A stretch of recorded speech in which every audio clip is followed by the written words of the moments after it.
বিভিন্ন চাকরির পরীক্ষায় ফিজিক্স থেকে যে টপিকগুলো থেকে কোশ্চেন আসে তার মধ্যে খুব গুরুত্বপূর্ণ একটি টপিক হলো পরিমাপের পদ্ধতি, সিস্টেম অফ মেজারমেন্টস। কোশ্চেন আসে যে স্কেলার রাশি কোনটি, সেজন্য স্কেলার রাশির উদাহরণগুলি মনে রাখতে হবে। স্কেলার রাশির উদাহরণগুলি কি? এক্সাম্পলস অফ স্কেলার কোয়ান্টিটি: দৈর্ঘ্য, প্রস্থ, ক্ষেত্রফল, আয়তন, উষ্ণতা, ভর, সময়।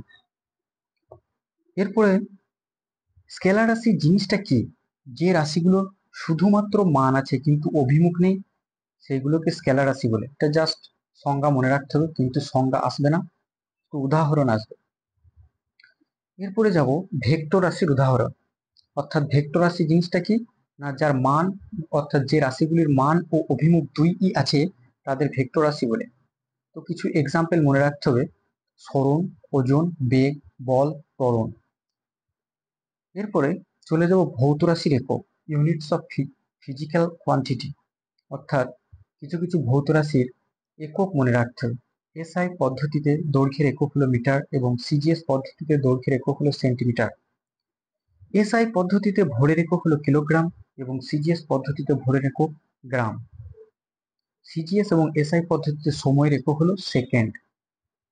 এসআই পদ্ধতিতে ঘনত্বের একক হলো কিলোগ্রাম পার ঘনমিটার এবং সিজিএস পদ্ধতিতে ঘনত্বের একক হলো গ্রাম পার ঘন সেন্টিমিটার। এসআই ও সিজিএস পদ্ধতিতে তরলের আয়তন লিটার এককে মাপা হয়। এসআই ও সিজিএস পদ্ধতিকে মেট্রিক পদ্ধতি বা দশমিক পদ্ধতি বলে। এরপরে চলে আসবো খুব গুরুত্বপূর্ণ একটা হচ্ছে এককহীন রাশি, ইউনিটলেস কোয়ান্টিটি। এটা বারবার ঘুরে ফিরে আসে বিভিন্ন চাকরির পরীক্ষায়। তো এককহীন রাশি কোনগুলি মনে রাখতে হবে। এখানে কিছু উদাহরণ আছে, খুব ইম্পর্টেন্ট উদাহরণ, যে দ্রাব্যতা, পারমাণবিক ভর, আণবিক ভর, আপেক্ষিক গুরুত্ব। এগুলি হচ্ছে সব এককহীন রাশি, এদেরকে এককে প্রকাশ করা যায় না, এরা হচ্ছে একটা রেশিও। এরপরে চলে যাব কোণের একক কি। কোণের একক হচ্ছে রেডিয়ান, এটা মনে রাখতে হবে, মাঝে মধ্যে দেয়। এরপরে চলে যাব মৌলিক একক বা প্রাথমিক একক জিনিসটা কি, আর একটা আছে লব্ধ একক জিনিসটা কি। মৌলিক বা প্রাথমিক একক হচ্ছে যে যেগুলো প্রাথমিক বা মৌলিক, যারা অন্য কোনো একক থেকে তৈরি হয়নি। যেমন এদের কিছু উদাহরণ রয়েছে: দৈর্ঘ্যের একক মিটার, ভরের একক কিলোগ্রাম, সময়ের একক সেকেন্ড, উষ্ণতার একক কেলভিন, তড়িৎ প্রবাহ মাত্রার অ্যাম্পিয়ার, দীপন প্রাবল্য ক্যান্ডেলা, পদার্থের পরিমাণ মোল। আরেকটা আছে লব্ধ একক অর্থাৎ ড্রাইভড ইউনিটস, যেটা মৌলিক একক থেকে সৃষ্টি হয়েছে। এর কিছু উদাহরণ মনে রাখতে হবে, যে ক্ষেত্রফল, আয়তন, বেগ, বল, ত্বরণ, ঘনত্ব, ওজন, কার্য, ভরবেগ প্রভৃতির একক হলো লব্ধ একক। এরপর খুব গুরুত্বপূর্ণ জিনিস হচ্ছে যে পরীক্ষায় আসে যে খুব ছোট দৈর্ঘ্য মাপার একক কি। তো এটা মনে রাখতে হবে অ্যাংস্ট্রম। এই অ্যাংস্ট্রম একক দিয়ে কি পরিমাপ করা হয় না, আলোর তরঙ্গ দৈর্ঘ্য মাপতে এই একক ব্যবহৃত হয়।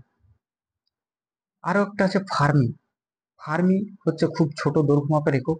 এই ফার্মি দিয়ে কি করা হয় না, পরমাণুর কেন্দ্রের ব্যাস ফার্মি এককে প্রকাশ করা হয়। আরেকটা আছে এক্স একক, এটা পরমাণুর ব্যাস মাপা হয়। অ্যাংস্ট্রমটা প্রায় আছে। এরপরে চলে যাবো খুব বড় দৈর্ঘ্য বা দূরত্ব মাপার এককটা কি। এইটাও বারবার ঘুরে ঘুরে আসে, সেটা হচ্ছে আলোকবর্ষ, লাইট ইয়ার। এরপরে কিছু মনে রাখতে হবে যে বস্তুর ভর মাপতে কি ব্যবহার করা হয়, সেটা হচ্ছে সাধারণ তুলা। বস্তুর ভার বা ওজন মাপতে কি ব্যবহার করা হয়, কোন যন্ত্র না, এটা হচ্ছে স্প্রিং তোলা যন্ত্র। আর বস্তুর ভার বা ওজনের এককটা মনে রাখতে হবে, এসআই পদ্ধতিতে নিউটন এবং সিজিএস পদ্ধতিতে ডাইন। আর একটা জিনিস আসে এক্সামে, যে পৃথিবীর কেন্দ্রে এবং কৃত্রিম উপগ্রহে যে কোনো বস্তুর ভার বা ওজন শূন্য হয়। অর্থাৎ যে পৃথিবীর কেন্দ্রে নিয়ে গেলে তার মাধ্যাকর্ষণ শক্তি সেখানে শূন্য হয়ে যায়। আর যদি কোনো কৃত্রিম উপগ্রহ হয় সেখানে হচ্ছে কোনো বস্তুর ভার বা ওজন শূন্য হয়।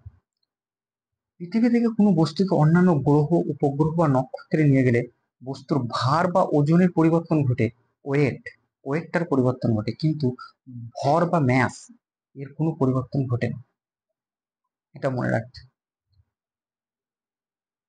এরপরে যেটা বারবার আসে যে কোন বস্তুকে চাঁদে নিয়ে গেলে কি পরিবর্তন হয়, যেটা মনে রাখতে হবে যে পৃথিবীতে যদি কোনো বস্তুর ওজন 6 কেজি হয়, তাহলে চাঁদে গেলে 1 কেজি হবে। এটা মনে রাখতে হবে।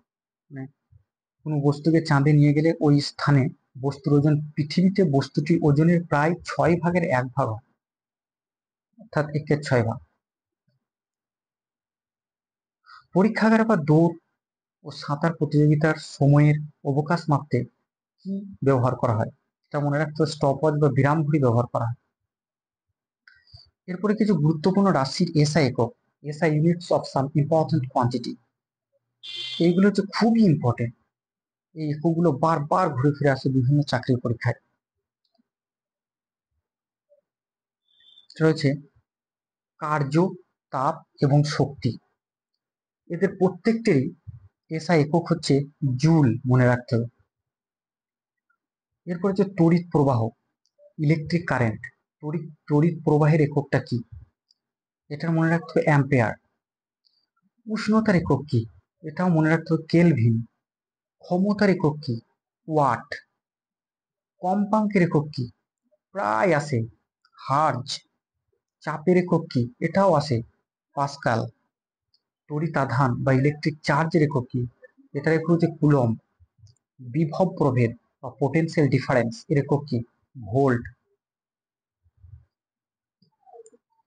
পরে চলে যাব তড়িৎ রোধ অর্থাৎ ইলেকট্রিক রেজিস্ট্যান্স, রোধের একক কি, এটাও প্রায় আসে ওহম। বলের একক কি, বলের একক হচ্ছে নিউটন। শব্দের একক বারবার আসে বেল বা ডেসিবেল। এরপর হচ্ছে 1 বেল সমান 10 ডেসিবেল। এরপরে চলে যাব তেজস্ক্রিয়তা, ঘুরে ফিরে এসেই যায় এটা। তেজস্ক্রিয়তার একক কি, যেটা মনে রাখতে হবে বেকারেল, এসআই পদ্ধতি। আর একটা প্রচলিত একক আছে কুড়ি। এরপরে চলে যাব রোধাঙ্ক, রেজিস্টিভিটি, রোধাঙ্কের একক কি না ওহম সেল। তো এই একক চ্যাপ্টারটা থেকে বা একক টপিকটা থেকে চাকরির পরীক্ষায় যে কোশ্চেনগুলো সেট করা হয় এর মধ্যেই কমন পাওয়া যাবে, এর বাইরে সাধারণত আসে না।